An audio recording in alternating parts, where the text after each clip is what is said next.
Oh, well, good evening. Ladies and gentlemen, boys and girls around the world, it is time for another exciting edition of the WADcast.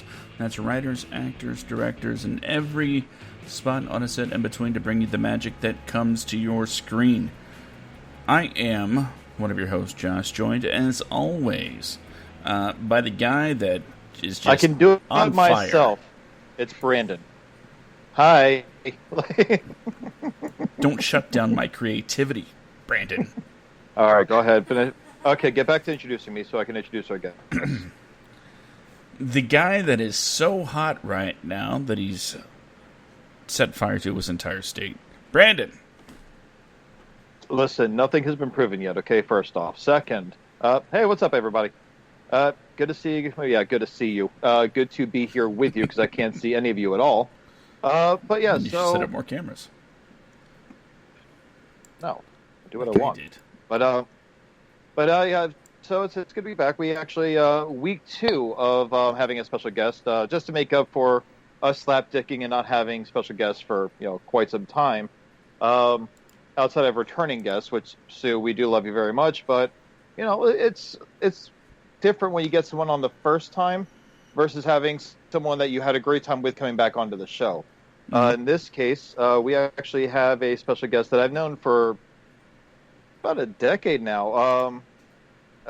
Merritt Reid, he's an actor, producer, writer. He's done quite a few things. He's living up in the Upper East Coast, working out in New York City.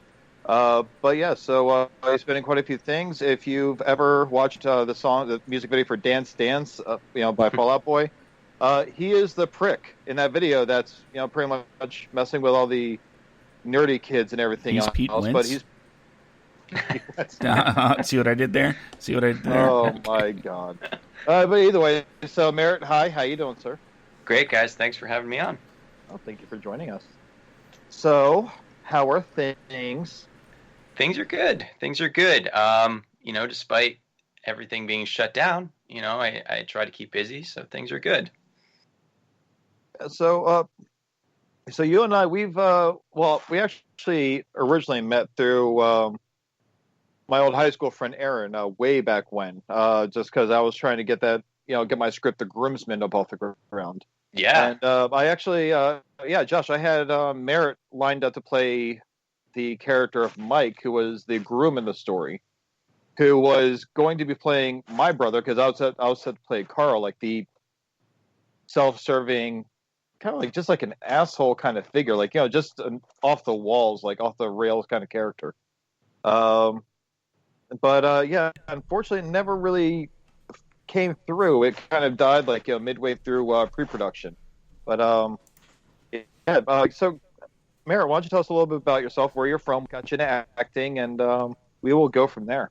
Yeah, sure. I pretty much grew up in Jersey. The oldest of 9 kids. I grew up I went to Rutgers for undergrad. I grew up playing ice hockey, and so that was my first passion, my first love.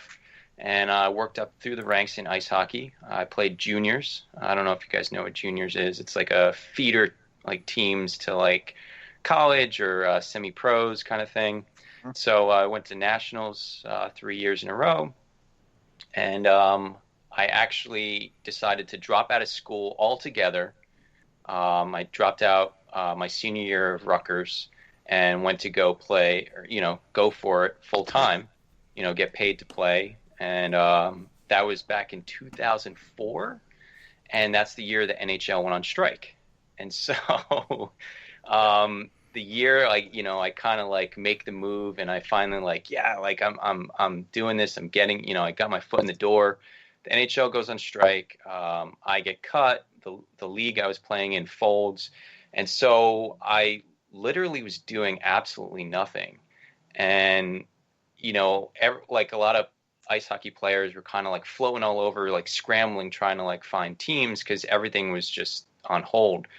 And so for 2 weeks, I did nothing. And my younger sister randomly got this flyer in the mail, and she comes up to me and asks me to take her to this audition. It was a modeling audition. I was like, yeah, sure. I've got nothing going on. So I take her to the audition, and they ask me to audition. And next thing I know, I'm in LA and, with my sister. And that's how I got into modeling. And that kind of like started the whole snowball of like this. And I kind of just ran with it. And I've been doing it for the last 16 years now. Well, so like, when we spoke when we were speaking the other day, like, I mean, you and I have never really spoken about what got you in acting, like kind of like the times that we would speak or anything like that. Or like when I met up with you and Aaron up in New York City way back when, Yeah, we were just really just focused on things with the groomsmen and stuff like that. So you told me the other day that when you secured the role for the high school bully asshole, whatever, they're like, like, the guy that just like had so much pent up aggression. Really, it just seemed like, I mean, Josh, have you seen that music video? Of course, I'm a big Fall Out Boy fan. Like, I mean, just like, if you look at Merritt in the video, like, I mean, like, Merritt, you do a great job playing a high school bully, but I could just picture someone like that in school. You're like, damn, dude. Like, you are fixated on me. Like, you're surrounded by beautiful women here. But here I am. Like, but no, so I mean, it's like, but you play that part like so well, and I've seen like reels of yours and other things, and like you seem to be really like able to channel the character you're playing. But you said that was your second ever secured role, and it was in like internationally famous band's music video, which is one of their more popular music videos. Yeah, so I guess I was in LA for a little bit, and mostly more just like doing like random like modeling stuff, going on modeling auditions, and then I came back to New York, and I got representation out here, and so I was kind of like bouncing around a little bit. I wound up getting I found my longtime running acting teacher, and the Fall Out Boy music video, I think before that I had booked like a Lifetime promo or something, and then I booked that gig. And so I'd only been acting at that point maybe like 6 months. Oh, you. Yeah. So, I mean, at the time, like, being very new to the business, like I was very frustrated because I would go on these auditions and not get anything. And I was like, am I doing the wrong thing? Like, should I be in this business? Because there's just so much rejection. And but yeah, after 6 months, that's the role I got. So. And since then, like that was, oh God, that was like 2003, 2004 when that came out, or 2005. Yeah. 2005. So, I mean, like, okay, so 15 years later, you've done a lot, like, yeah, you've stayed pretty active for someone that pretty much, like, works within, like, the independent realm. Between shorts, like, roles in, like, TV series, stuff like that. And I guess in more recent years, you actually started your own production company. Correct. I mean, like, I guess, like, the trajectory, just in like, if I want to truncate it, I started off doing a lot of theater, and probably like 3 years of, and this is like around the time like I got the music video, probably like 3 years of just theater, regional theater, some shows in New York, and from there I got to a point, like I joined the union, and then I got to a point where I was like, okay, like I don't want to just not get stuck, but like I want to like work up the ladder, kind of, so to speak.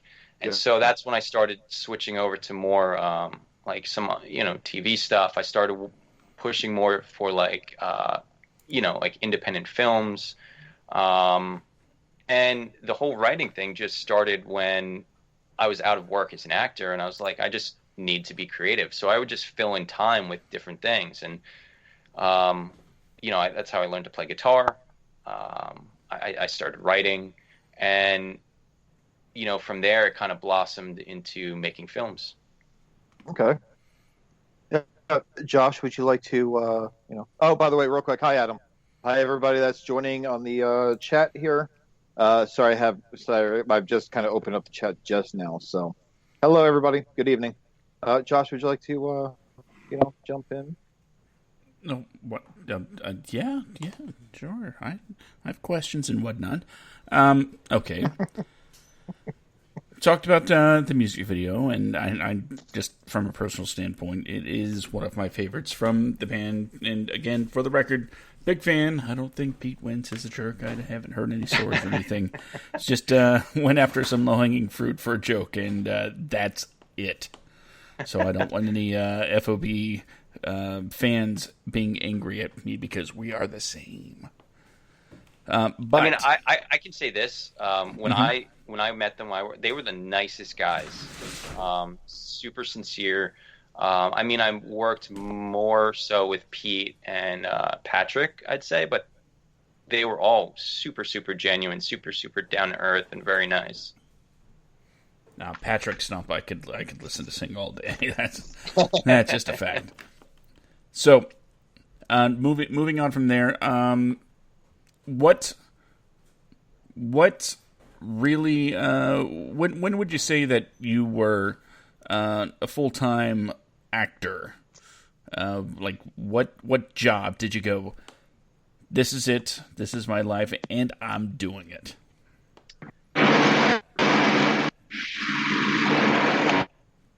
Took me probably for a long time. I didn't say I was, quote unquote, an actor.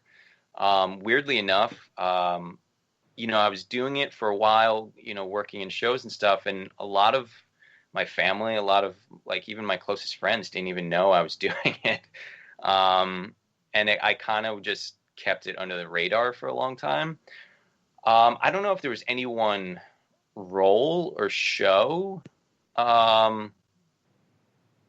Maybe if I had to say, probably when I was on All My Children, that's when I was like, oh wow, this is for real.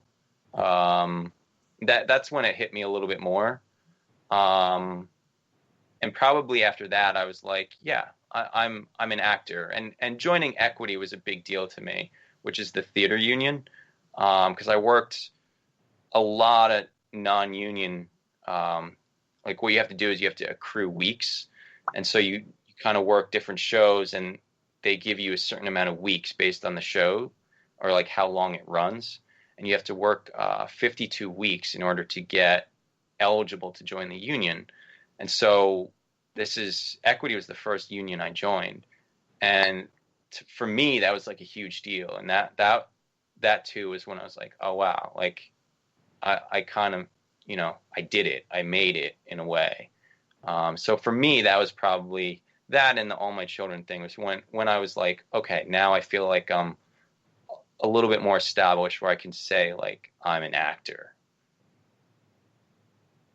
I think that's an absolutely fair sentiment, a fair statement to make. I mean, I don't know if you know this, but I dabble in a little bit of acting myself. Not to Nice. toot my own horn there, but let's see. I have a nice, hefty role in an upcoming feature film. And by hefty role, I mean 2 scenes and a handful of lines. But you know what? I'm very happy with it, and I can't wait till it comes out of post and does its thing. So now, Brandon, I'm going to do a second question. Go ahead. You have my permission and my support. You've looking at your IMDb here, and I see a lot of, various types of roles, and I gotta know, what is the weirdest backstory that you've come up for a character you've played to help you get into character? You mean for me giving them a backstory? Yeah. Oh, wow. For film or theater, it doesn't matter. It doesn't matter. I just want to know what the weirdest thing you're this happened in this character's past, And sure, I'm the only one that's going to know this until now, but it's just really weird. Yeah, there was a film I did, and this had I don't really I would say I don't go this deep, but this is like earlier on, probably one of my beginning films. I came up with this whole idea of like I was abused as a kid, and like I made like this whole life story of me and how like I made this like whole big thing on like me being abused as a kid and like how it affected me, and so the role was I was kind of like an effeminate man, and how the abuse kind of altered my perceptions, and it had nothing to do with the story. It was nowhere in the story. There's no proof of it. I just kind of made this whole thing up, and I made up this whole like other life that I started, kind of just constantly going deeper and deeper and deeper until like I had almost nothing to do with the script at that point. But that was probably the furthest like I've gone with it. And like I went dark with it. Well, for the people that may not be, what is that noise? Sorry. That's me. Someone texted me on my phone, and my volume was not down like I thought it was. Continue. Don't worry about me, Josh. Just do your thing. Well, for some of you that are listening, whether it's live, by the way, if you're joining us in the Facebook chat, hey, glad to have you here. If you're listening later on, if you're not an actor, maybe you've never heard of this, but there are, and please correct me if I say something incorrect. Sometimes you're given a role. I don't want to say given. That seems, doesn't matter. Sometimes you get a role, and a writer will sometimes have that whole character fleshed out. Like here's a backstory. Here's this. The reasoning for this, especially from a writer's perspective, is so that it helps shape performance, mannerisms, accents, things like that. Just it's the tiny little things in a performance that actually brings everything together. We talked about these things several times on the show, and it's the little things, the mannerisms that make you really believe in and fall in love with the character. But sometimes that's not given to you. I'm not saying someone's going to hand you a full book about your character, but sometimes you just don't really have that information available. You can ask the writer, ask the director, and they'll just go with what you feel. And at that point, you're like, who is this character? What have they been through? Does he have a lip? Does he have a lisp? That's the kind of thing that as an actor, even I don't call myself an actor because I'm not out there doing it. A friend gives me a call every now and then and says, "Hey, I got a role for you. You want to come do it?" And I say, "Yeah, of course," because they know I'm free, like money wise, and you just kind of do what you can to add that little bit of flavor and add that little bit of extra to the performance. So in case you were wondering why I asked a silly question like, weird backstory for a character, that's why. Because I think in an actor's career, there's always at least one character that they take where they're like, okay, what's the backstory? Okay, things are going to get weird now. And I always find those stories funny. I mean, to kind of piggyback off what you're saying, like I was always trained to give myself a secret So you get the script, you get sides or whatever, and a lot of times you don't know what's going on. You don't have that backstory necessarily, but you make decisions based upon the text or based upon what is given to you.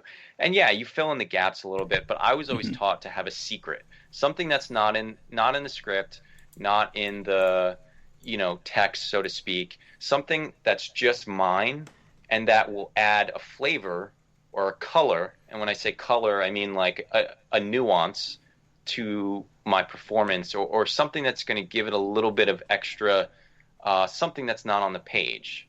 Does that make sense? Yeah, absolutely.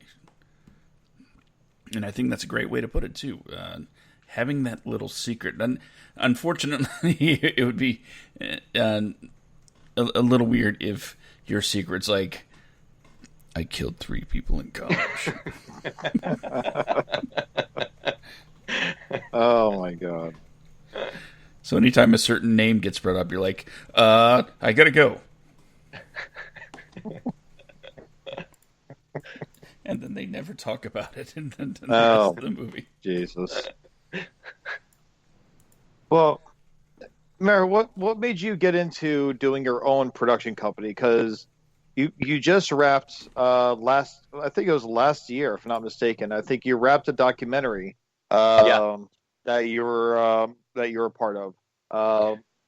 But you also said that you're about to get started with your first narrative feature film. What got you into the process of going through with starting a production house and going from there? Like, how did you get into that? Like, what made you really choose to take that route? Yeah, I mean, again, it was kind of just I was out of work as an actor at some point, or like in between jobs, and for years. So I'm the oldest of 9, and so like we have a lot of stories, and so everyone was like, "Oh, you should write them down. You should write them down." And so I had no writing like background or experience, and so I just decided to kind of put all these stories into. I made it like a TV pilot, and that was the first thing that I wrote. And this was I just needed to be creative, kind of thing, in between jobs and just give myself something to do. So this is back like 2010, 2009. And so I write this script. It wound up winning the LA Comedy Festival back in, I don't know, 2010 or something. And it started getting like shopped around a little bit. And I was like, oh, wow, like this is kind of crazy. I'm not a writer. I don't like consider myself a writer. And it kind of just happened really fast. And it wound up not really going anywhere. It didn't get picked up or anything. And I saw the process, and it took forever. It took forever just to like go through all of that. And I just was like, well, I kind of want to just do it on my own. Like, why wait for like other people? And that's kind of always been my motto in terms of acting or anything in this business. Like, why wait for other people? Why not just do it now and be proactive? So I started writing more. I wrote, a stage play. I wrote a feature, and I was just like, doing that. And I kind of would run into the same obstacle of like, shop it around or talk to other people. And it just seemed like it was so much energy to like, I guess, get other people to produce it. And it took so much work of doing all these query letters and sending out, all my writing and stuff and trying to get representation in terms of writing. And so at some point I was just like, why don't I just do this myself?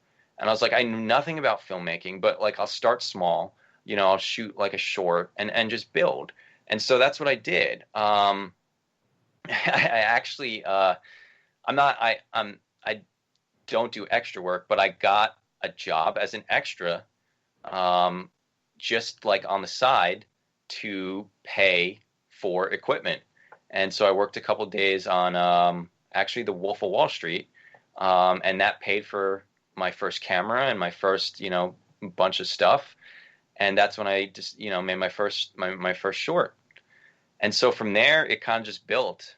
And I wound up meeting, I guess like my producer, like partner. And we've been together making films since 2013. And we formed our officially, production company in 2016. And it's called Last Straw Films. Okay. So, but yeah, I mean, it all just stemmed from me being proactive and wanting to do my own stuff, like in between my own acting gigs. Oh, real quick, my girlfriend says that you're cute. She asked if you're single.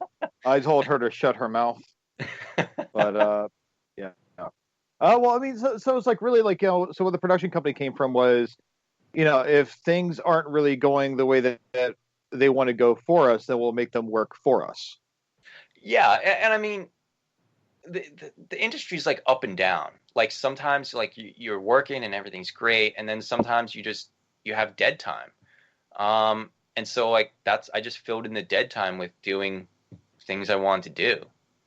And in all seriousness, all of that work made me a better actor. Yeah. So I mean, yeah, and we've had the production company for 4 years now. We've done a couple shorts. We did a commercial for Reading Cinemas, and now, I mean, I just finished. The doc was under our production company, but I pretty much shot it, edited it, and did everything for the doc. But we're coming up on getting ready to, I guess, embark on our first narrative feature. Notwithstanding, everything's kind of like a little bit up in the air because of COVID and trying to just navigate that stuff, but that's where we're going. So with COVID being a factor, like, have you worked on sets since COVID shut everything down? No, I've just started auditioning again. I mean, are you looking for like how that works? Like what's going on with that? Like the protocol, you mean? Well, I'm curious because, I live in Los Angeles. So I've seen how sets operate right now. And a lot of things that are being done are kind of like just, I don't want to say half measures because they're really not, but excuse me. I wouldn't really say that they're half measures, but, people want to get back to work. And a lot of people that watch movies that are getting fed up because there aren't new movies coming out or being made don't understand like what goes into not just making a film, but making the film in the face of, a damn apocalypse, basically. With all the safety protocols that are put in place now that may be in place for the foreseeable future, at least. So like wearing masks, social distancing, and things that it's just so hard to do on a film set. Because I mean, you've been on sets, how many people running around and everything else. You're surrounded by people at times where you're like in a mosh pit of people trying to get things done. Yeah. So the social distance, like, oh yeah, so stand 6 feet away and hand me that cable. toss me that shotgun mic, like that $400 mic right there. Just toss it to me. But so with the auditioning, like what goes into it now? Because I know like auditioning beforehand, you would go in there, you'd wait in line, or you like go by appointment time or whatever. But so like now with auditioning, like, I mean, do you show up, I guess, like mass social distancing, stuff like that? Like how do they go about stuff like that right now? I mean, most things are self-tapes right now. There's also like what they're doing is it's called EcoCast Live. So it's basically you have an appointment and it's like a virtual audition. So you like have this meeting with the casting director, but it's like through Zoom or it's like through like virtual. And so you do your scene and you're reading with them, basically just looking straight down the barrel of your camera. So that and then self-tapes, which is a really big thing right now, which means that you have to have the ability to self-tape. I'm not saying that there's not in-person audition. I have not been on an in-person audition. I've only done self-tapes. So, but that's primarily more of the push of what's happening right now. And I mean, I can speak at least to all of like the protocols, the safety standards. It just slows everything down. Plus, it adds so much cost to your budget, just for the sake of it slows things down. But you're also, you know, on union projects, you need like a COVID moderator. I forget what they're called, but like a person that basically just makes sure that everything's being safe. Like everyone has their own like cup kind of thing. So everything is just very slow. But yeah, there's definitely a market because there's a gap because for a while things were not shooting, we're not filming, so there's not going to be new things for a little while. I know there's stuff going on right now, but for the most part, they're either shooting. A lot of stuff is shooting like overseas, or some stuff that a lot of what they're shooting now, as far as I know, is like stuff that was kind of slated to already be shot, like earlier in the year. There's not I would say there's not, and this is just like from what I've heard, there's not a ton of like new stuff being shot. It's more like, you know, in terms of like TV, it was like they're finishing seasons kind of stuff.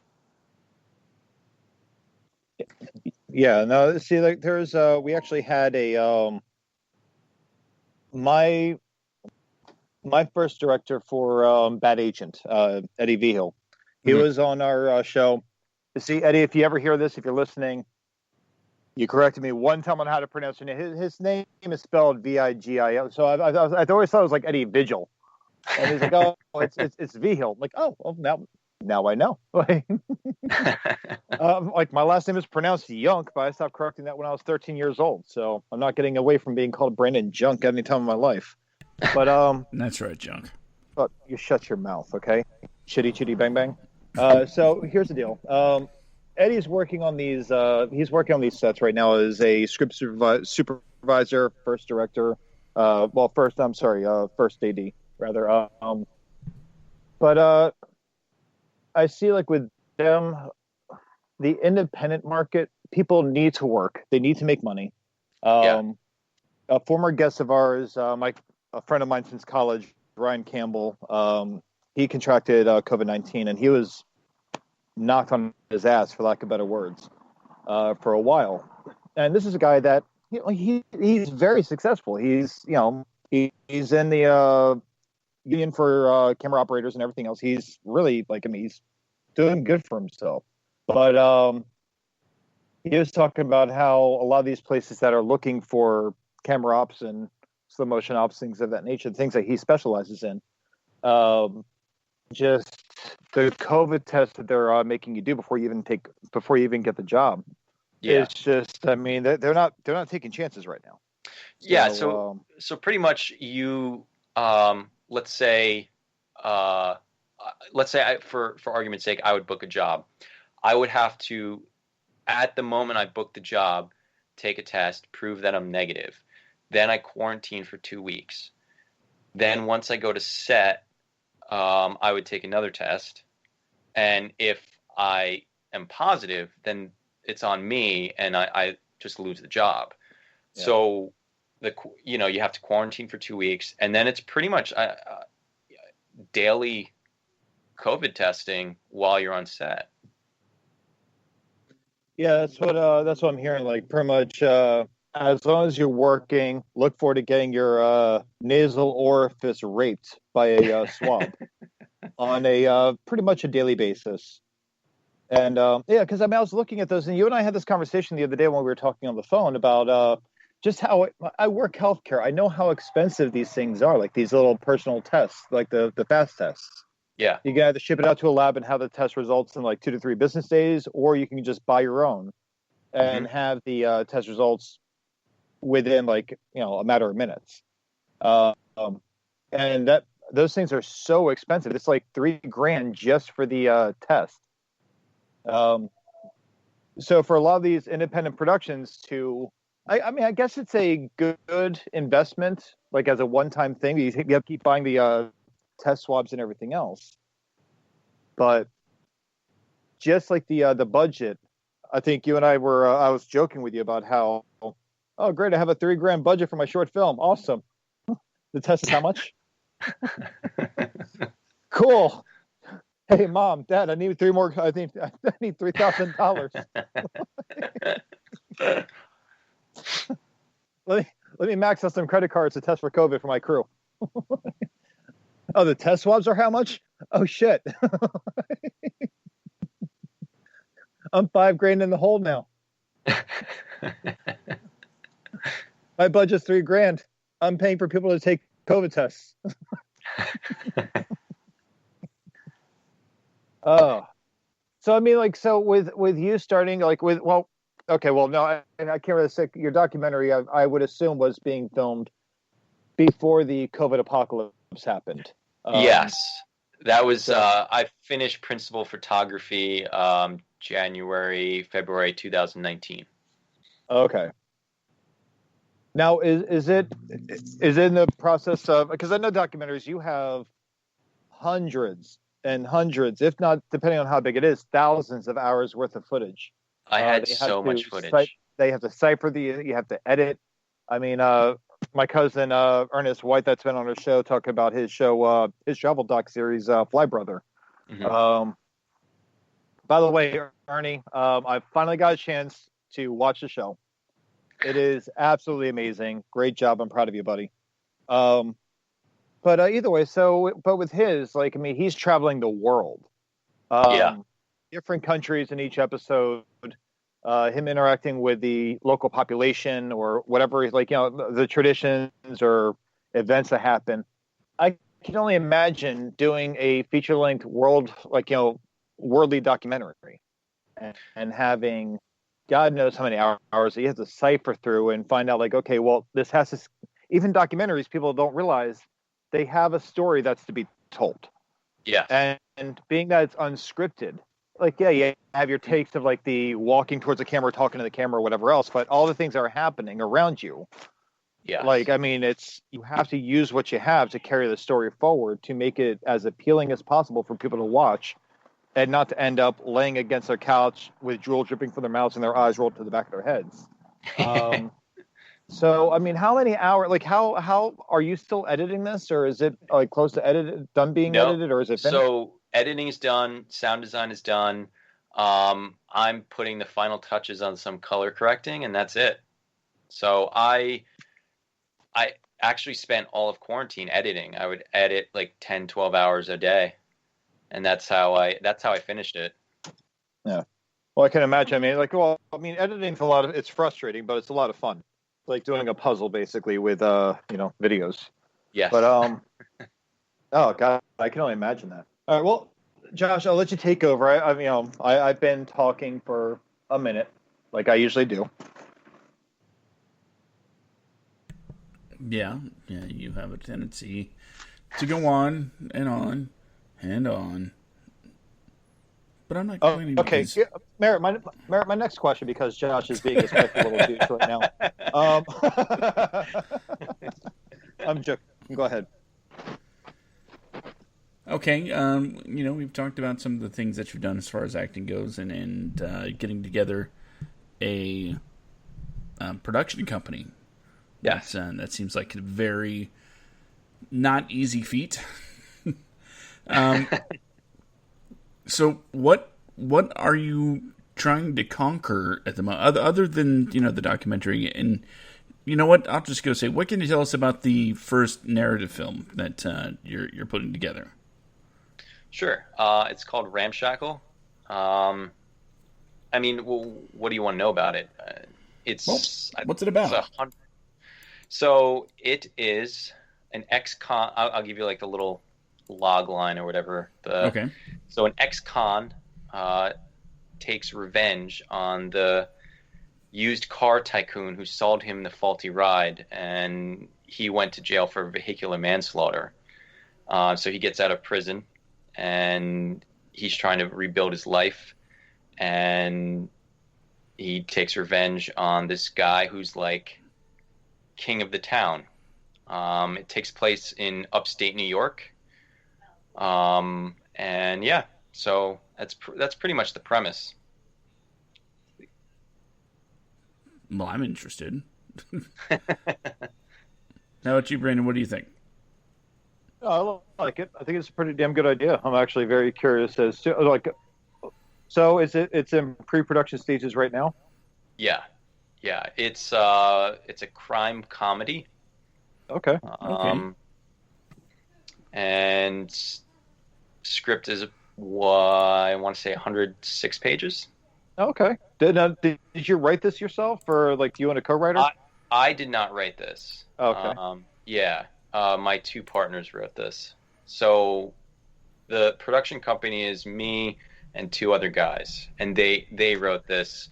And I kind of I guess how we've kind of started working more towards is they've been writing, and they send me the drafts. I edit or make notes. I send them back, and that's kind of what we've been doing for the last couple scripts. Okay. Brandon, you want to give some shout outs to the Facebook people real quick?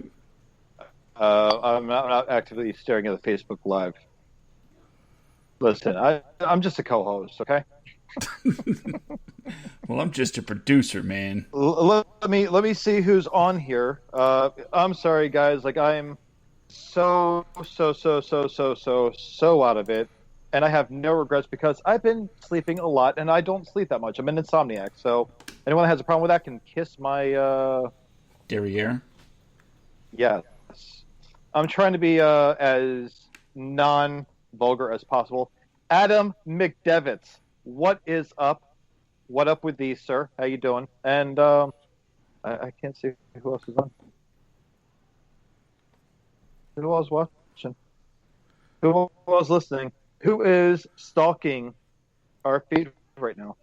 If you're listening on the Facebook Live, go ahead and give a hello. Yeah, Adam, I'm happy Merritt. you're able to catch a show. Adam usually catches our show after it's already been posted due to time constraints. So, Adam, it's good to have you on here, sir.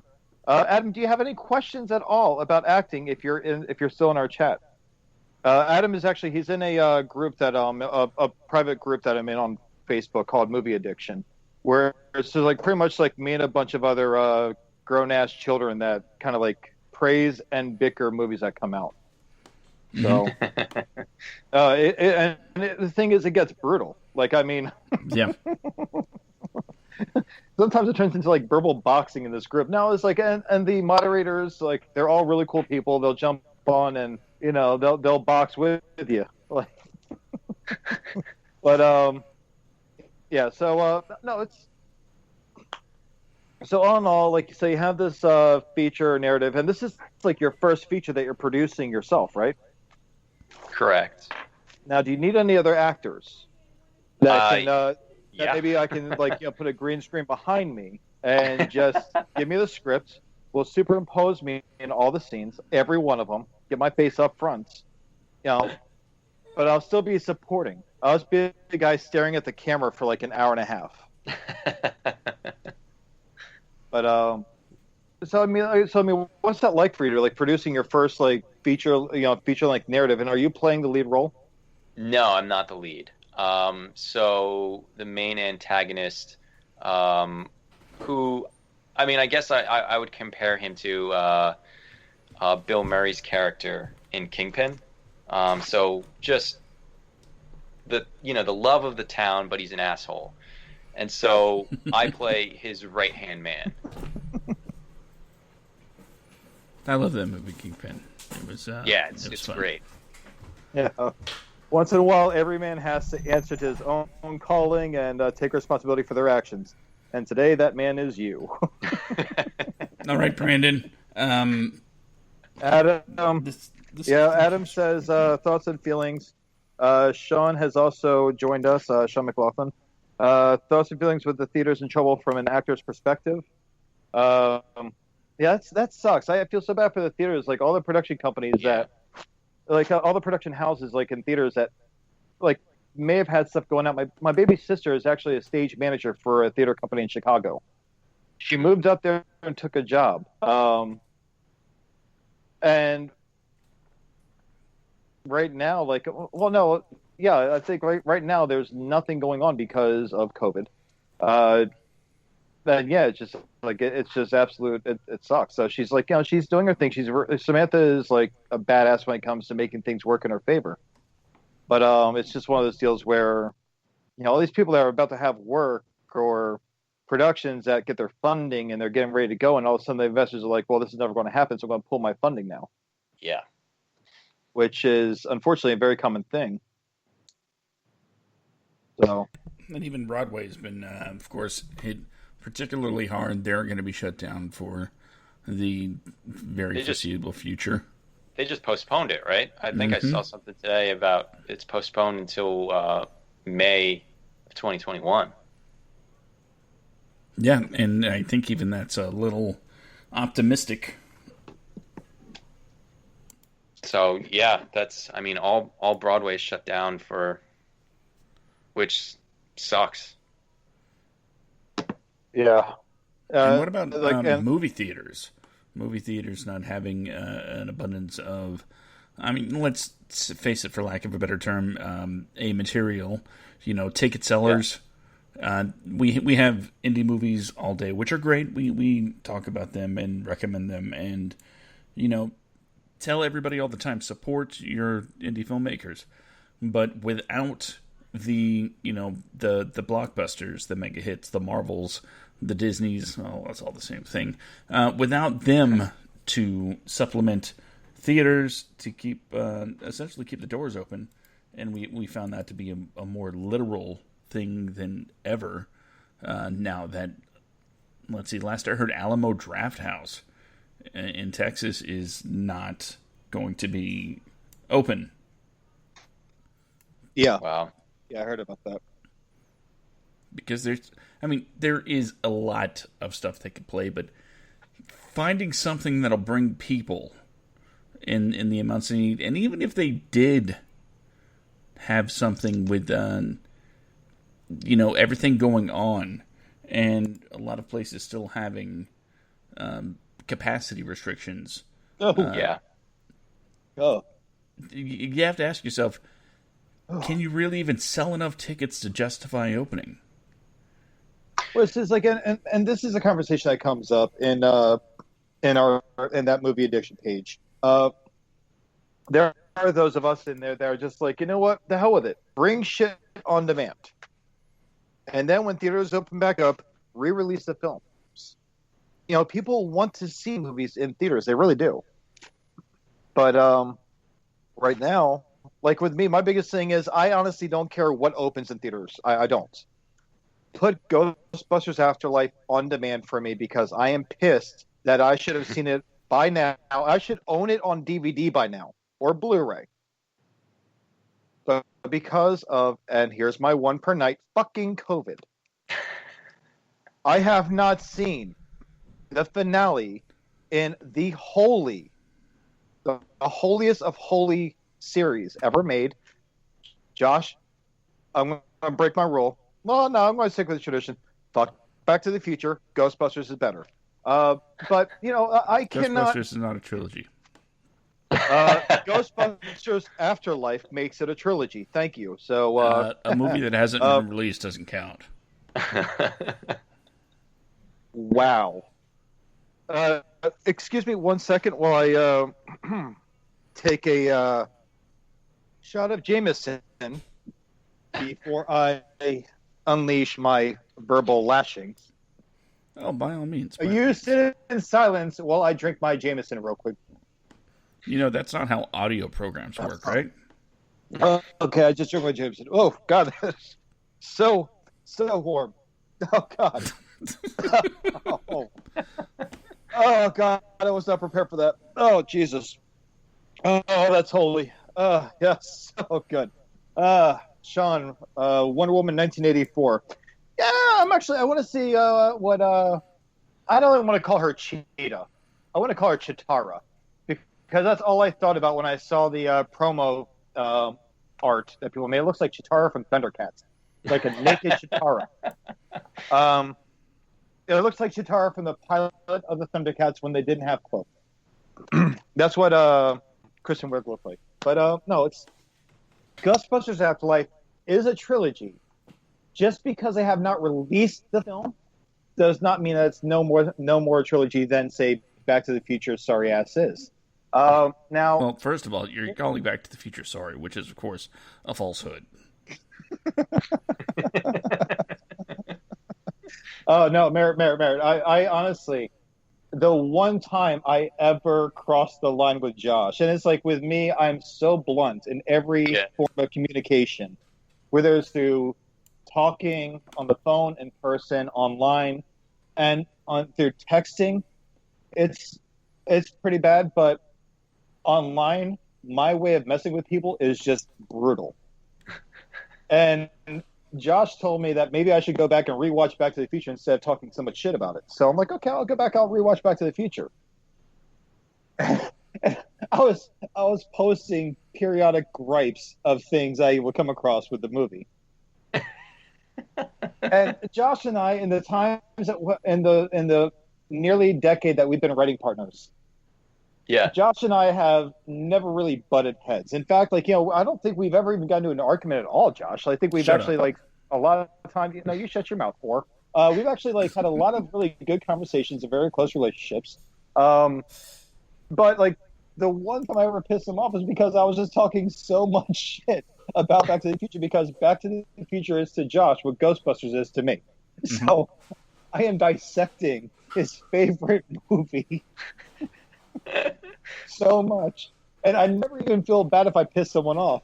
But I felt horrible about pissing Josh off. I made memes of Baby Yoda asking for forgiveness. I would text him. Do you remember what kind of trash I talked about Ghostbusters? I don't, because it's a great movie, and whatever someone says bad about it, I don't know. You don't remember it because it didn't happen. How do I know? See, well, no, you're talking trash tonight, though, sir. About what? Merritt, I'm sorry you have to hear Mommy and Daddy fighting here. Listen, you son of a bitch. Wait, does that make me Daddy? No, I'm Mommy. Well, then you need to consider a line change, because that sounds like something Mommy would say. Well, I did. God, it might just be the show, just completely just caught me off guard. I just said I'm Mommy, so I guess you were Daddy. Shit. Okay. Oh man, how quick our show falls from. How quick do we go from being professional interviewers to attacking each other on our show? I mean, are these movies your hands down favorite movies, number one of all time? Oh, buddy, I can watch Ghostbusters. Much. Yeah, I can watch Ghostbusters the 1 first and one. 2. Okay. Start to finish and recite every single line. Josh is like that with Back to the Futures 1 through 3. Ghostbusters 2016. Fuck you. I will say that I'm happy that you survived the abortion, because had you not survived, there would be no Ghostbusters Afterlife. So because of the sacrifice of your stupidity and all the hatred that you got, that garnered, rightfully so, because the movie sucked. Anyone that says otherwise, you're dumbasses. You don't know what you're talking about. Wow. The movie was horrible. It was bad. It was bad. Ghostbusters 1 and 2, you had 4 characters, 3 scientists, 1 everyman kind of deal, and they all had their own personalities. The only thing worth watching in Ghostbusters from 2016 is I cannot remember the actress's name. Played Holtzman, the whacked out inventor. Mm-hmm. It's not the tongue. But she rocked. She was the best thing. The rest of it was just men are stupid, men are dumb, and women are funny. Deal with it. Okay, I get it. Probably lost some followers just by me saying that there, but but it's seriously though, it's just it's because of how poorly Ghostbusters 2016 was received. That gave way to Ivan Reitman coming back in, and Dan Aykroyd, and a Columbia coming back in and being like, well, no, we need to fix our mistake. We had a moment of, we'll just repackage the same shit with the same name and give it some off the wall twist that normally would be okay, but we're going to bash the entire fan base relentlessly with the existence of this film. We should make up for that and make a true entry into the Ghostbusters series. And now we have Ghostbusters Afterlife with the entire surviving cast, save for Rick Moranis, coming back to take part in it. So yeah, it's a trilogy now, Josh. Okay, and Ghostbusters Afterlife is going to be magical, and it's going to blow the shit up of the third movie. Does it get lonely up there on your pedestal, Josh? So far, you and I have been arguing about this for the last 15 minutes with our special guest, just sitting back, probably just the hell am I doing here, man? They're not even they're not asking me questions. So, do you think Ghostbusters is a trilogy now, Merritt? Yes. I kind of agree with Josh, actually. Wow. I kind of feel like, nothing is in stone until it's done. But I will say that I did boycott the last Ghostbusters because I couldn't. It felt like betrayal to me because I'm such a huge fan of the first two. Don't you backtrack now. Now, and also, an interesting comment you made, Merritt. You said it's not over, it's not set in stone until it's done. And it seems like these days, even once it's released, sometimes a director, sometimes the studio, somebody is like, you know what? We can change this. Kathleen Kennedy. Yep. Woman killed Star Wars, okay? I enjoyed the last 3 inches of Star Wars for the fact that we got Star Wars. I enjoyed sitting it. I love the fact that I love and hate the fact that Carrie Fisher's final role was playing Princess Leia. I love the fact that it was her start. I love the fact that it was her end. I hate the fact that she's gone, but I love the fact that she was able to play Princess Leia one more time before she passed away. Mm-hmm. I hate the fact that it was under Kathleen Kennedy's, dictatorship. Because let's face it, Star Wars Force Awakens was just a complete reboot and rehash of A New Hope all the way through. It was just A New Hope with different characters, and that's all it was. And then you had, what's his face, that took over The Last Jedi, which I kind of liked. It wasn't horrible, but it wasn't great. And then Kathleen Kennedy destroyed everything with Rise of Skywalker. Because she took away all the parts that were going to make it awesome. And just said, no, just give them stupidity. They'll never know. They're just fans. They're very loyal fans. The hell are those people? They won't mind. That is not going to be Carrie Fisher's last credited role. She does have a movie coming out this year. Okay. I'll go her then. Awesome. I didn't know that. Yeah, it's called Wonderwell. I did not know that. Does this change your opinion now?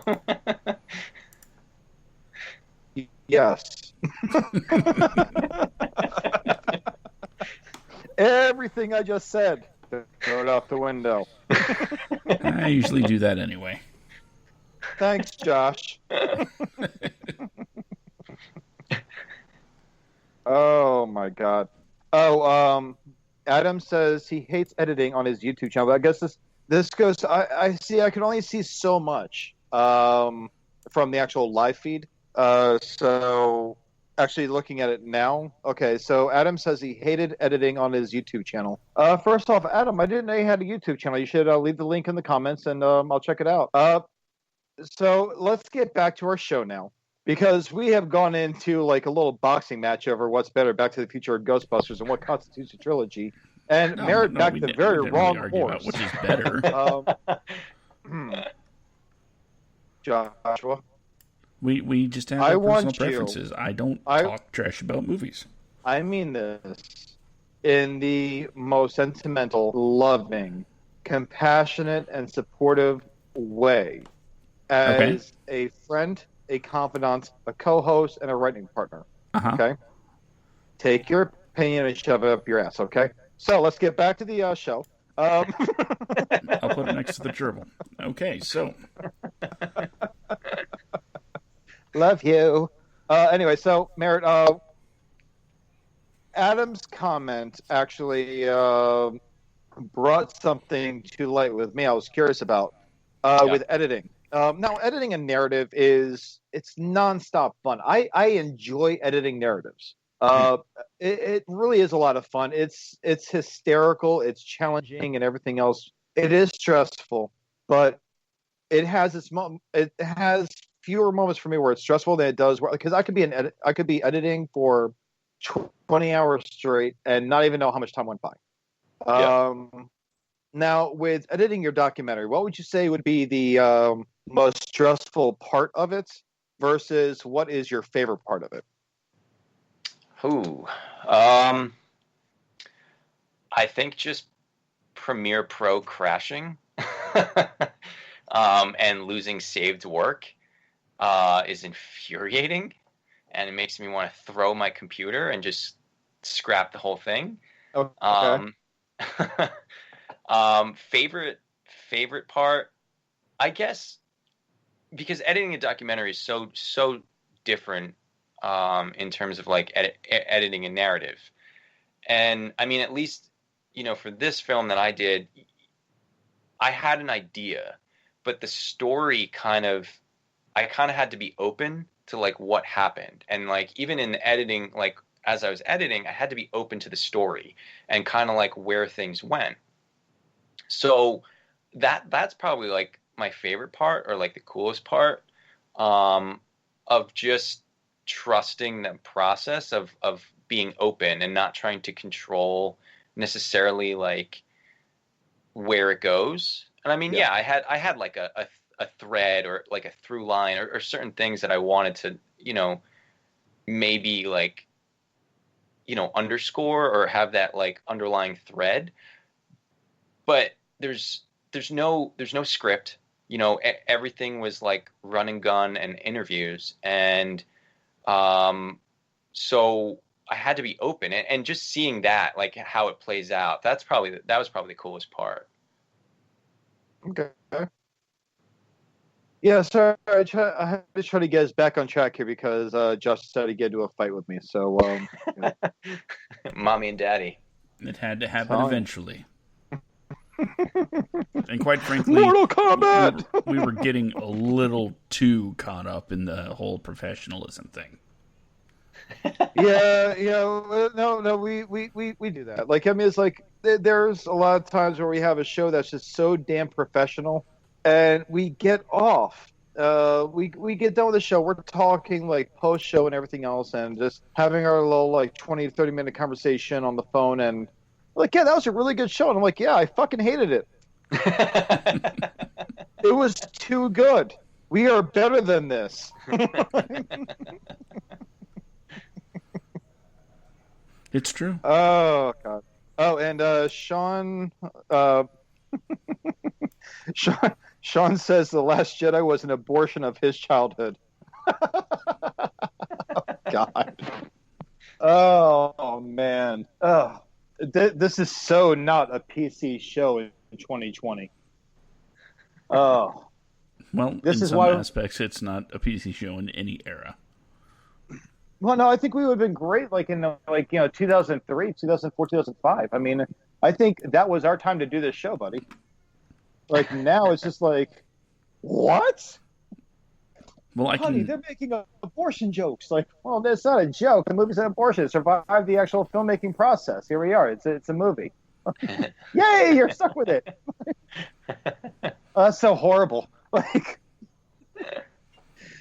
I that can was retroactively change the dates on the episodes and make it look like we were way ahead of our time.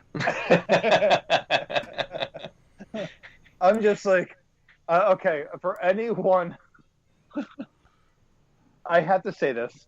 For anyone that is sensitive about the topic of abortions or joking about it or anything else, you're listening to the wrong show. Second, when I just said, like the abortion process, I look at an abortion that survived filmmaking as a movie that is so bad that it should never have been made.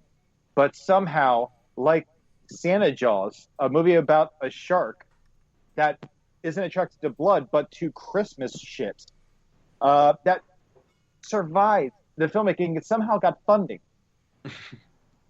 It's I can understand the room because Tommy Wiseau, he funded the whole thing himself. But when you have investors that read your shit, they're like, "Oh, this is a good idea." Like, what? Just remember, if you think you can't be a screenwriter, Santa Jaws exists. Santa Jaws, Velocipaster, and all the Sharknado movies. They all exist. Like, I mean, I would even go so far, and I'd feel horrible for saying it because it was an original idea, and it is a cult classic. But Killer Clowns from Outer Space exists. I love that movie. I do too. I know I adore Killer Clowns from Outer Space. There's actually a friend of mine from college who is buddies with the guys that made that film. Wow. And he asked something on Facebook a while back about like, oh, what do you think about Killer Clowns from Outer Space? And I wrote down, I was like, it's so bad, but it's so good. Yeah. Like, my comment was deleted. He was like, yeah, I deleted your comment just because I didn't want them to take offense. Like, no, I don't want them to be offended. I own the movie on VHS, on DVD, and on Blu-ray. And I even own it on Amazon Prime. I love the movie. I will support it till the day I die, and I will be pissed off if they ever remake it. They need to make a sequel. Revenge of the Killer Clowns from Outer Space. It is time. We need this. But my point is that when I say an abortion, because I actually got a message from, I'm not going to say anything, a text message from someone that's listening to our show about how it's not funny to joke about abortions. I'm not joking about abortion. First off, I'm a guy. What you women do with your body is none of my fucking business. You do your thing. I keep my political ideals to myself. I keep whatever I think of to myself. But being that I work medical, what you women do with your bodies is none of my concern. It is up to you. I think you should definitely talk to the, dad a little bit there. But if it's something, you do your thing, it's up to you. I have no control over your body. When I say the abortion that survived the process, I mean any film that absolutely sucks, that exists, that you don't think should exist. All the knockoff movies that come out, like all the indie films that are made for God knows how much money. Like their budgets are actually kind of impressive for the shit that they turn out. Even big budget movies come out. Oh God, what was it? Jupiter Ascending, I think it was. Jupiter Ascending, Jupiter Rising, the Mila Kunis and Channing Tatum movie. It wasn't like John Carter was another one. Ultraviolet, for Christ's sake. You see these movies that are so poorly made. And they're big budget movies. And it's not like it's like 1993 where we had shitty CGI, but somehow Steven Spielberg, cranked out Jurassic Park with realistic looking dinosaurs.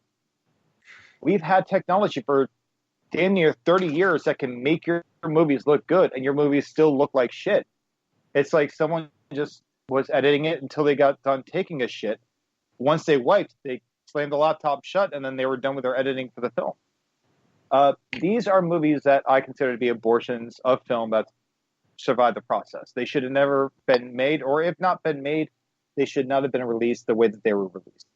So Don't get mad at me. Get mad at the people that release abortions that survived the filmmaking process. Okay. No, and if you didn't like that, don't look in the comments. Oh God. Did I piss somebody else off? No. You know what? I'll go ahead and read it. Okay. No. I'm looking. But oh, okay. Actually, no. We have Adam. Thank you. Adam is actually our first person tonight to ask a question related to our guests. We just got reined in by the audience, man. We're getting too off topic now. It's like, nope, get back here. That's fair. That's fair. Adam. No, this is what we want on the show. This is what we want. If mommy and daddy get too far off topic with our like arguing or like Jameson Field rants, then pull us back in. Adam Merritt is asking, what inspires you? What inspires me? What inspires you? What gets you going? What makes you want to do what you want to do? What keeps you? Who are your heroes? Well, he didn't ask who his heroes are. He asked what inspires him. Damn it! Don't put words in Adam's mouth. I mean, just creating anything. That's what inspires me. To Josh's point, I grew up on Abbott and Costello films. Oh, good man. Me too. Yeah. Abbott and Costello was, probably like the first things I remember really watching. And even though like I got into the business kind of later, I had always wanted to do it. It was always like in the back of my head, but it was never just like being the oldest of 9 kids. It just never thought I could, do it. And so I don't know, like I guess over the last couple of years, I realized that I just need to create. And that's what inspires me. Like, it doesn't necessarily, and that's like, even just like the whole conversation about like, well, what got you into like making films? Like, I just need to create. I just love creating. And creating is what inspires me. In terms of like films or stories, like underdog stories inspire me. Anyone with passion and perseverance inspires me.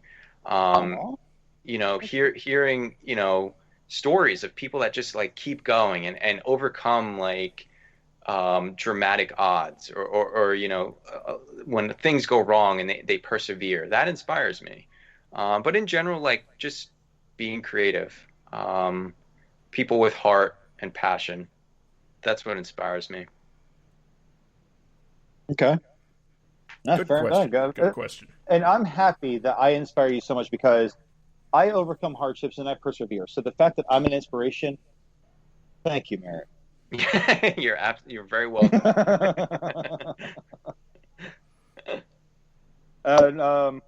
Yeah. So, Josh, what do you got, buddy? An eye roll.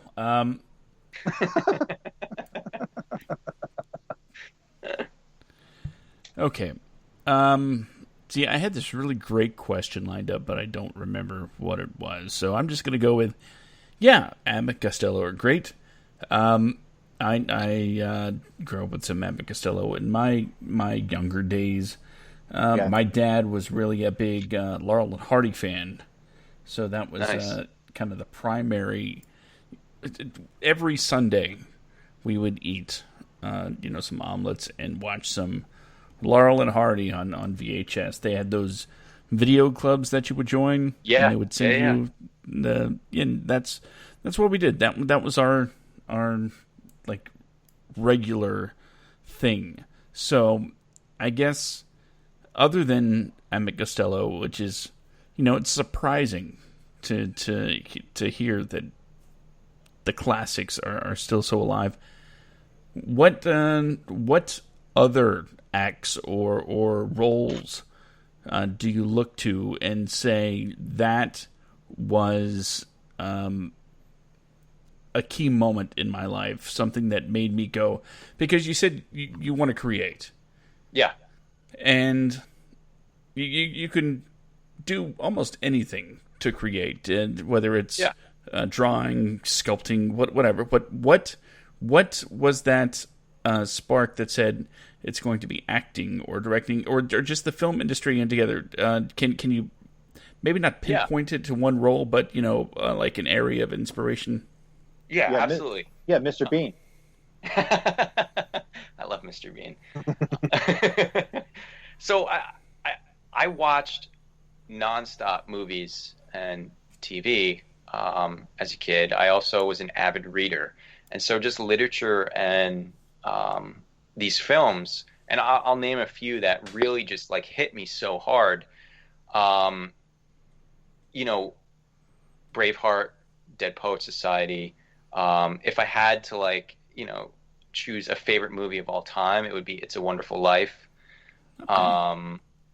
So I mean, some of these movies just spoke to me so much.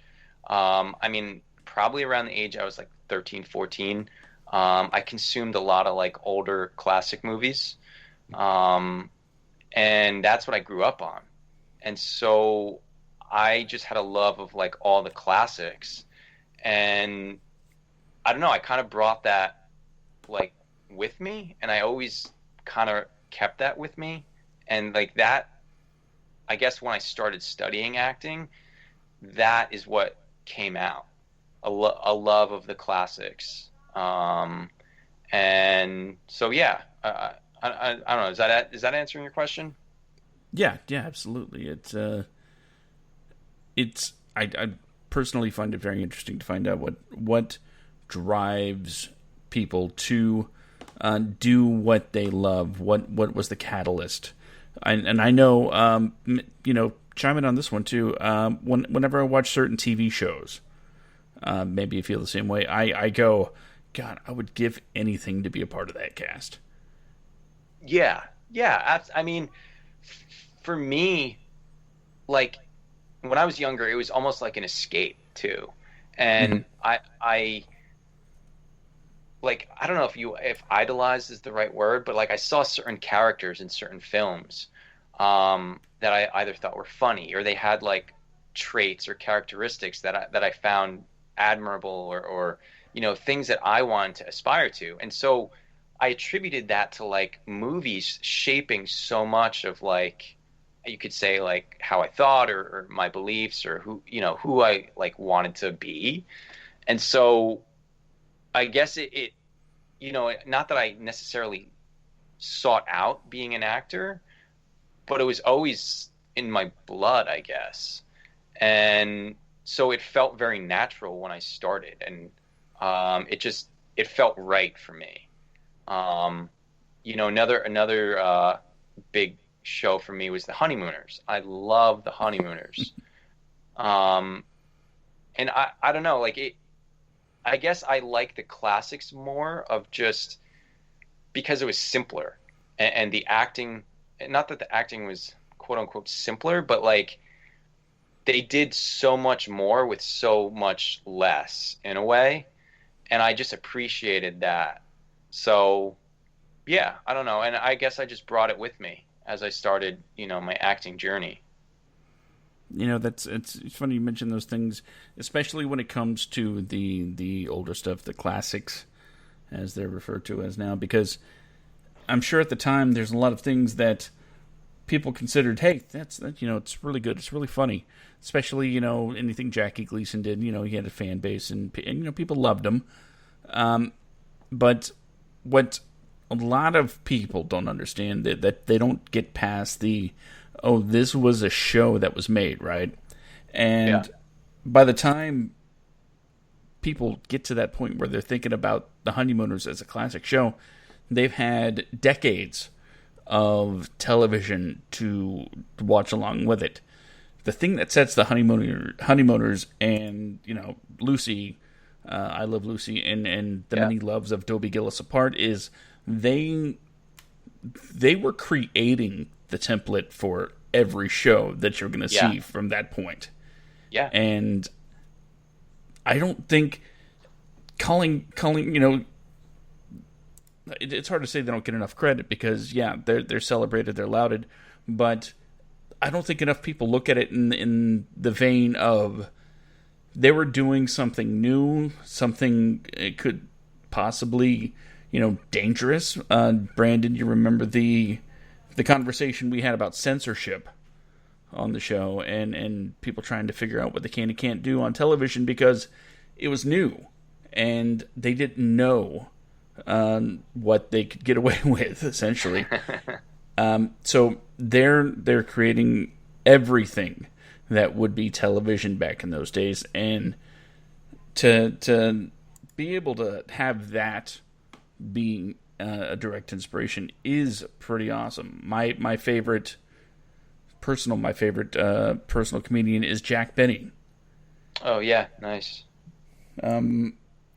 See, Air Force brat growing up, my dad and I would do a lot of traveling. Drove from Alaska to Florida. One of the things we do, again, me and my dad listen to a lot of older stuff. Jack Benny, the Jack Benny program, radio show, the Jello program from the 40s. Yeah, Get cassette tapes of that. But it inspires a young me, and suddenly one day I'm like, I want to be in radio.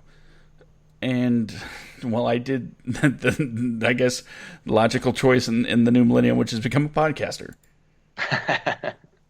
So to see that you kind of went on that same trajectory of being inspired by these legends and, following in the footsteps, doing what you can to emulate that art and create your own space in this world, it's pretty awesome.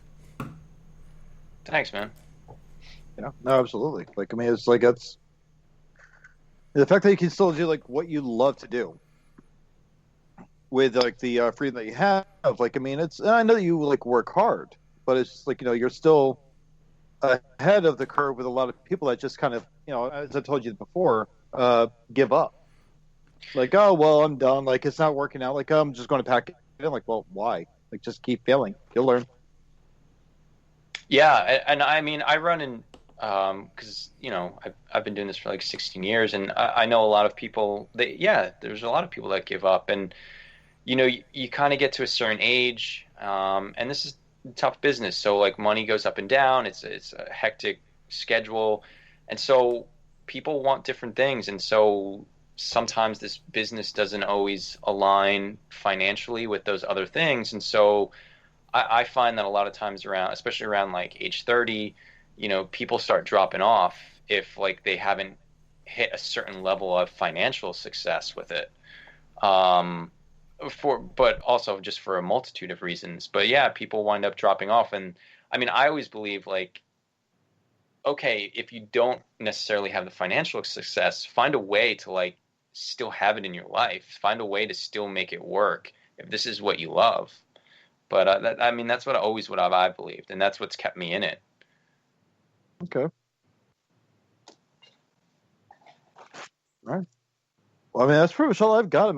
See, Josh, I know Merritt at least. We're not close BFFs, but I've known him for a while. Merritt, is there anything that you want to promote while you're on the show with us here? Or is there anything you want to talk about? I mean, other than just I'm super excited that I finished the doc. Hopefully soon I'll be putting that out there. It's called Bodhi.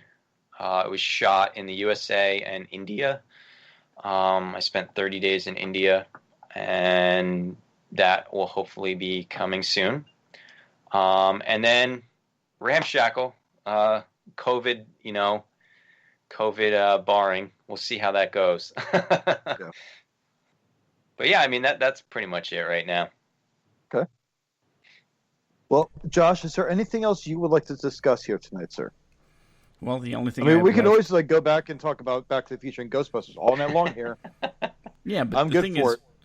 we keep talking, but we don't actually accomplish anything with our conversations. I accomplished getting I accomplished my bitching and hearing myself. So yeah, we do accomplish something. Okay, I'm so happy to be able to help you in that regard, and I appreciate you for it. You know what? I am going to do something that I've never done before, and that is, as most of you know that have been listening to the WADcast, especially since episode 1, generally Brandon and I come up with some sort of recommendation for the week, a usually some sort of indie film. Sorry about my levels, by the way. My volume level's going back and forth. I don't know what it is, but the microphone settings on the computer actually just rise by themselves. So I have to keep pulling it back down. It's rising right now, as a matter of fact, to make sure that I'm not blowing out your eardrums. But we generally give a recommendation. More often than not, it's like an indie film, not Indian film. Although, come to think of it, I can't think of any Bollywood movies off the top of my head.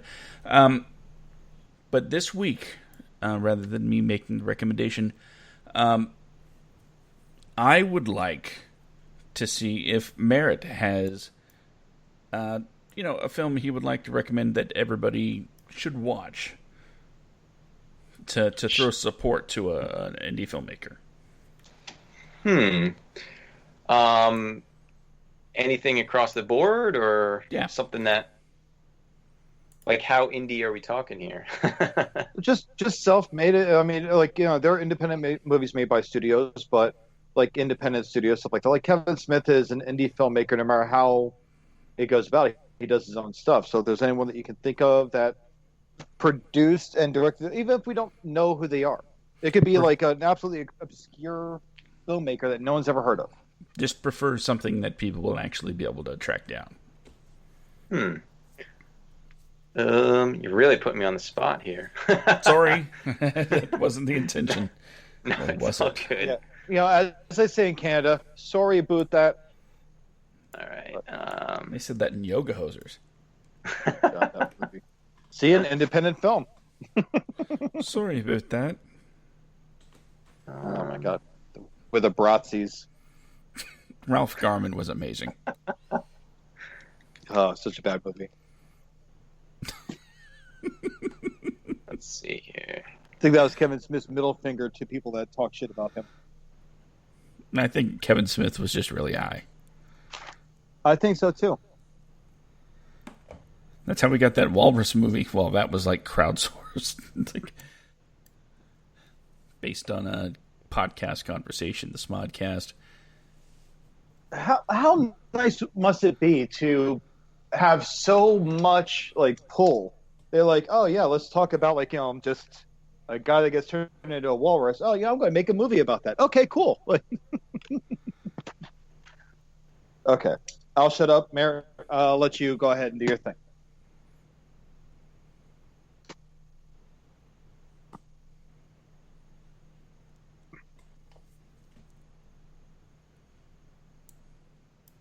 See what you did, Brandon? You broke everything. Yeah, did you leave? Merritt, you there?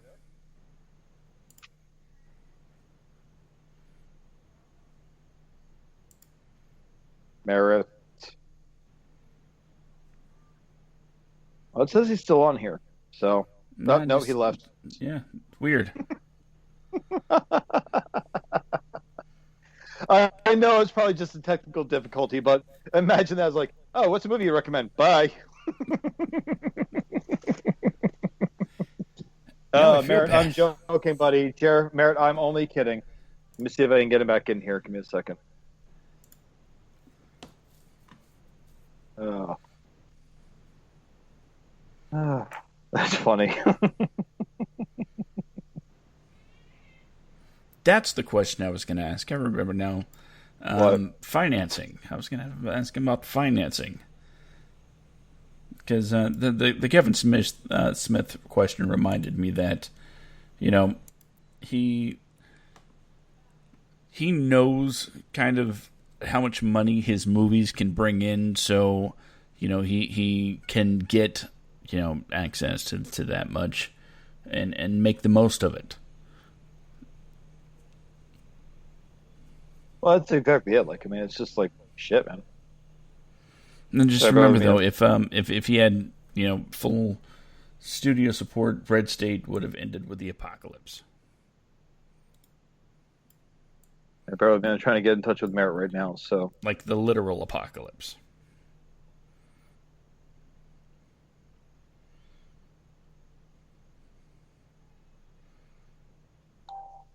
Huh. Well, I'm not hearing back from him. So, we'll I texted him. I don't know if it was like a technical difficulty or what happened. I don't think he would just hang up on us. So, I hope not, because I kind of feel bad. Oh, okay. He just texted me. He says he thinks his internet kicked him off. Like, okay, well, let me try to call him one more time here, see if we can get it back on. But while I have everybody's ear, I will recommend a very fun, okay, maybe not fun, but a very interesting movie that I believe is now on Netflix. I haven't really been keeping track of everything that's on come to Netflix. Hey, you guys there? Yes. Welcome back. Yeah, booted off. Okay. So, I mean, a movie that I just saw recently, which I loved, was Green Room. Okay. It's probably I don't know how obscure of a film that is, but I really enjoyed it. Yeah, it's a very good one. I mean, that's the first thing that came to my head. Just being on the spot. I mean, that's probably the most recent like indie film that I've seen. Yeah. Have you seen The Lobster? Oh no. Yeah, you should check that out. No. Should I see The Lobster? Yes. Dare. No. The question is, dare you see The Lobster? And I would say no. I mean, I kind of want to see. I saw the trailer for that. What was the movie you mentioned before? Velocipaster. Oh God. The best line in that entire film is 15 minutes into the film, and this is where I tell people they should watch the film and shut it off. Is 15 minutes in, and okay. This pimp is talking to a hooker, and he's like, "That's one does. Where's my money? You know why they call me Frankie Mermaid, right? Well, yeah. Why do they call me Frankie Mermaid? It's like, because you're swimming in bitches. Because I'm swimming in bitches. And remember, somebody wrote that, people. I watched that. I heard that line. I'm not going to lie. The rest of the movie was just horrible. That line, I was dying. Like, I was in tears laughing at that line. Like, I use it at work. Like, I work healthcare. I'm supposed to be professional. I walk into my coworkers like, I'm Frankie Mermaid. You know why they call me Frankie Mermaid? And they know by now. They're like, because you're swimming in bitches. Because I'm swimming in bitches. I don't say this in front of patients. When I have patients around, someone tried to say that to me. Like, yeah, so I hear they call you Frankie Mermaid. Well, yeah. What do they call you, Frankie? And my patient's like, Frankie a Mermaid? Like, yep. What do they call you, Frankie Mermaid? And my coworker's just staring at me, thinking that I'm going to say it. I'm like, because I'm swimming in patience.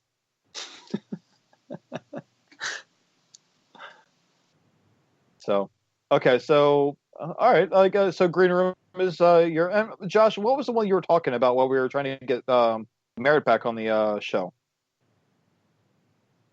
Well, it was on Netflix.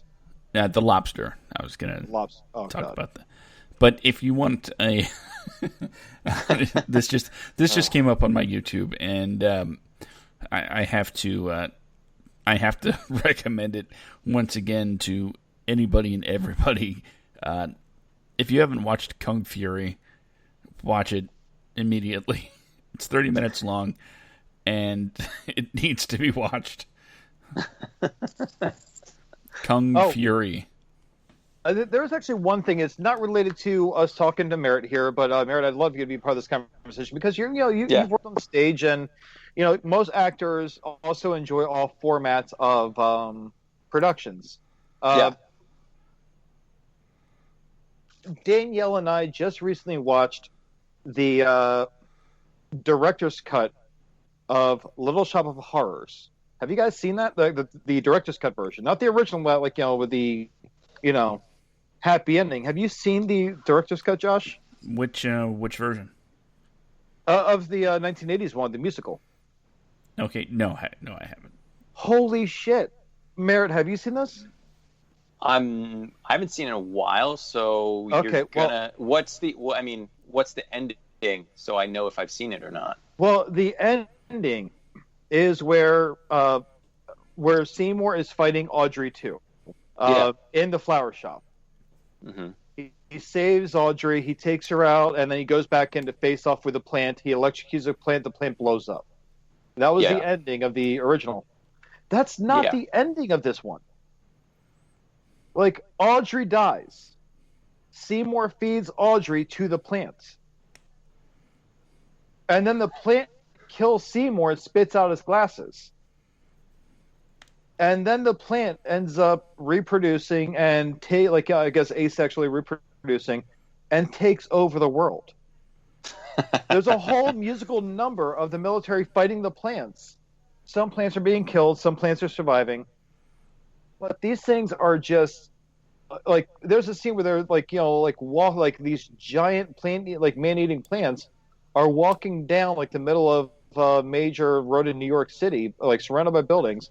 Plants are popping out of buildings and everything else. It is such a messed up ending. But the fact that Audrey too not only dies, but in her dying breath, she asks Seymour to feed him to the plant, since he'll always be around the plant, so she'll always be around him too. First off, I cried a little bit. Not ashamed to admit it. But, oh my God, it was sad as hell. And then Seymour faces off with Audrey 2, and Audrey 2 ends up eating Seymour. I'm looking at this thinking, like, damn you, Rick Moranis. Hey. Like, why not? No. I love Rick Moranis, but why? He's such a badass in the movie. Like, and it pretty much the fight goes about the same, but then this Audrey 2 gets one up on him, and then Rick Moranis makes the wrong move, and bam, supper time. But shit. It came up on my Amazon Prime. And I was just like, it just reminded me of it. I didn't know if you guys have actually seen the director's cut, because Danielle and I were absolutely shocked when we saw this. Definitely not seen that version. Oh my God. It was insane. I said it to my mom and she's like, what? I'm like, yeah. Seymour dies, man. That's crazy. It would be like if at the end of Grease, everybody's saying, you're the one that I want, and suddenly Rizzo pulls out, a Glock and starts capping everybody. No. It would be like at the end of Grease if the car just falls out of the sky.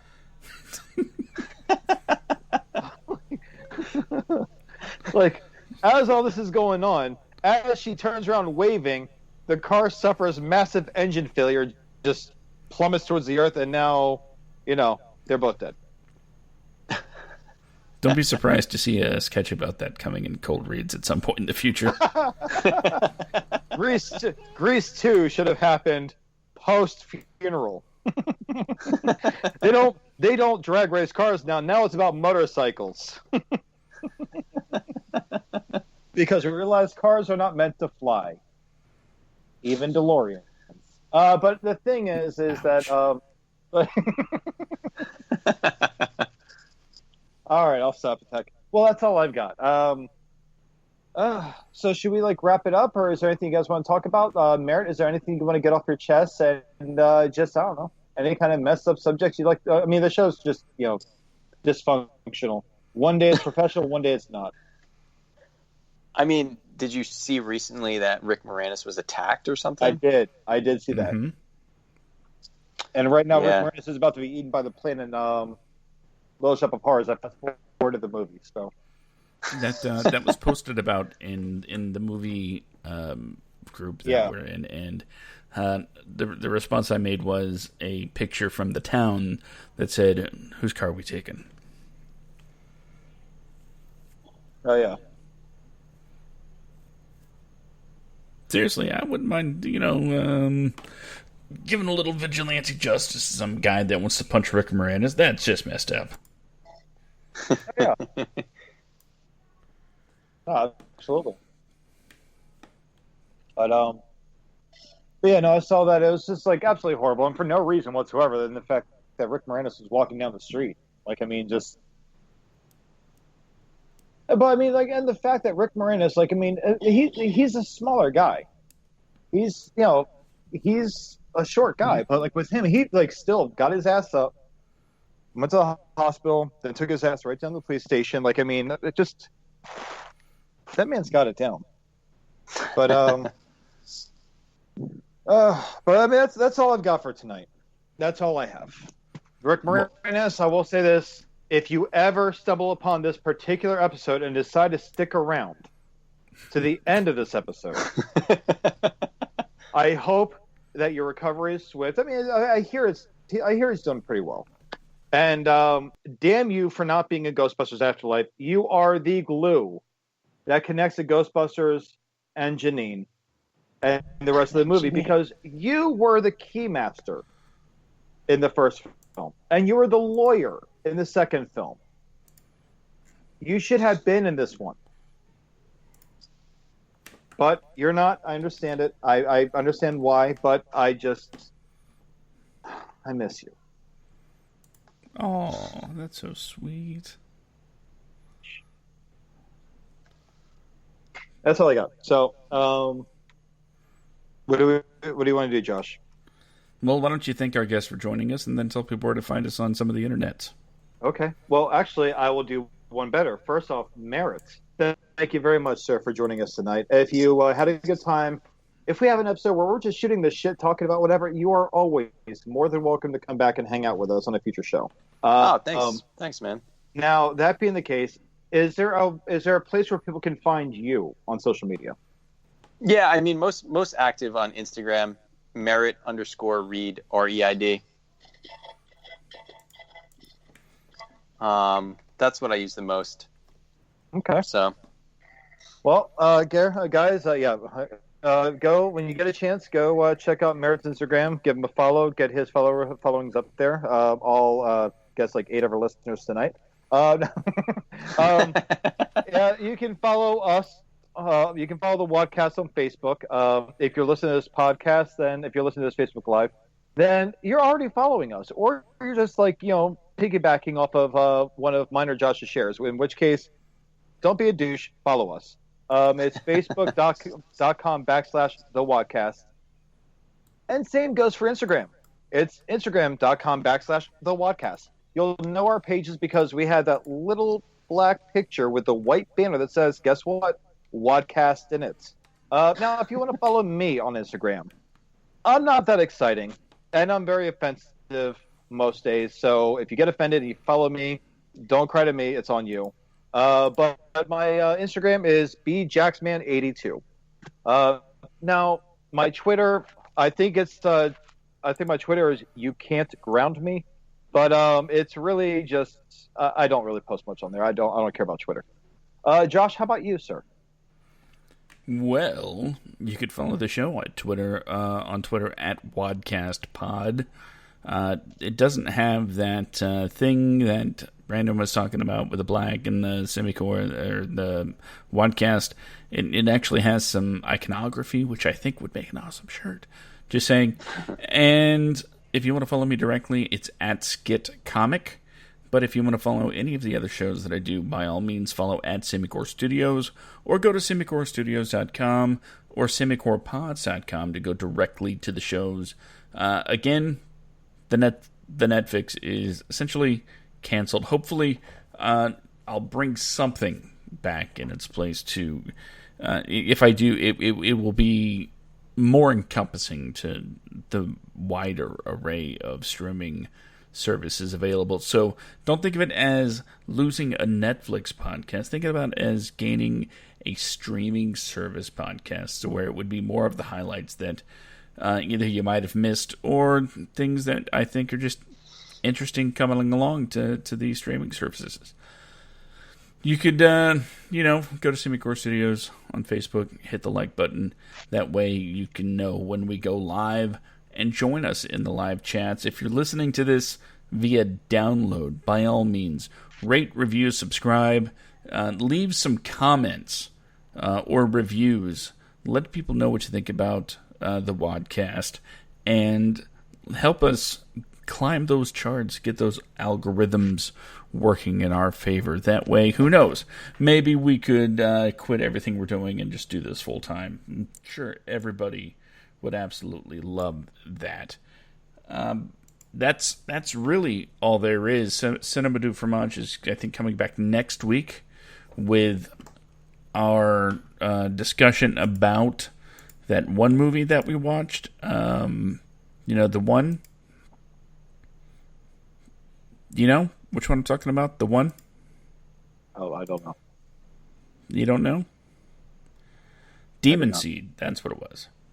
How the hell would I know that? I was just vamping so I could buy time. The one.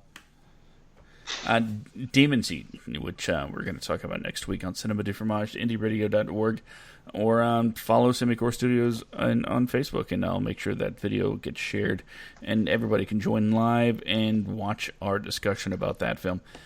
So, with all of the plugs being taken care of, and all of that jazz, Brandon, final words before I give tonight's goodbye message. I had a few more shots of Jameson while you were talking. I think that you should probably just give the final words. Okay. Well, once again, I want to thank Merritt for joining us. I like Adam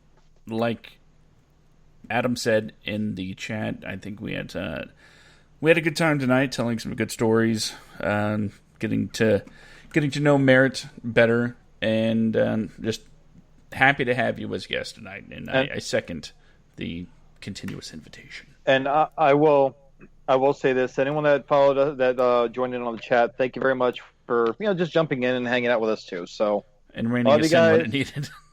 Huh? And reining us in when it was needed. Yes, yeah, Adam, thank you for that. All right, so final words, Josh. Go ahead. All right. Cue the music. There we go. All right, just remember, as I keep saying every week, the only thing standing between you and your dreams is you. You are supposed to be your biggest critic, but you're also supposed to be your biggest cheerleader. There is nothing stopping you, so go ahead and follow your dreams, do your thing. If you want to act. If you want to direct. If you want to write. The only way to get better is to do it. And just because you're not a mega success on day 1 doesn't mean you won't be a mega success on day 1,000. So, either way, as long as you're following your dreams and you're following what you love, you're not going down a bad path. Well, yeah, that's it. Thank you once again for everybody for joining us. We will catch you next week for the WADcast right here. Bye.